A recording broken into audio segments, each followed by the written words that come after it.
Kwa jina naitwa Juma Okororo, ni mkurugenzi mtendaji halmashauri ya wilaya ya Karatu. Hawa mnawaona ni watumishi wa halmashauri ya wilaya ya Karatu, na leo tumeamua kutembelea katika hifadhi yetu hii ya Ngorongoro kwa ajili ya kwenda kujionea vivutio mbalimbali ambavyo vinapatikana katika hifadhi hii. Na sisi kama halmashauri ya wilaya ya Karatu tunaye slogan yetu ambayo tunasema visit Karatu.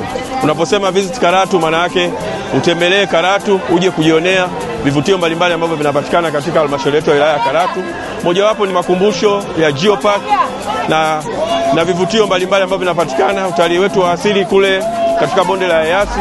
Kwa hiyo sisi kama halmashauri ya wilaya ya Karatu tumeamua kwa pamoja, watumishi wote, kwa siku hii ya leo kuja kutembelea hifadhi yetu ya Ngorongoro na kuja kuona vivutio mbalimbali ambavyo vinapatikana hapa, na ndio utaratibu wetu. Na hii yote ni kuhamasisha wa Tanzania, lakini wananchi mbalimbali, hasa wafanyakazi, muda ambao tunakuwa mapumziko tuweze kutumia kwa ajili ya kuja kutembea na kuja kuona vivutio vyetu. Kama mnavyofahamu, Rais wetu wa Jamhuri ya Muungano wa Tanzania Dr. Samia Suluhu Hassan ameweza kuutangaza utalii wetu katika mataifa mbalimbali, na sisi kama wawakilishi wake ambao tunafanya kazi katika wilaya zetu, na sisi pia hatuna budi kuendelea kuutangaza utalii na kuvutia hasa watalii wa nyumbani kuja kutembelea vivutio vyetu, lakini pia na hata watalii wa nje kuja kutembelea. Kama unaofahamu, Karatu ni njema, na tunawakaribisha watu wote kuja kutembelea katika hifadhi yetu ya Ngorongoro, na tunawaambia kabisa kwamba visit Karatu, uje kuona mambo mazuri mbalimbali yanayopatikana katika wilaya yetu ya Karatu.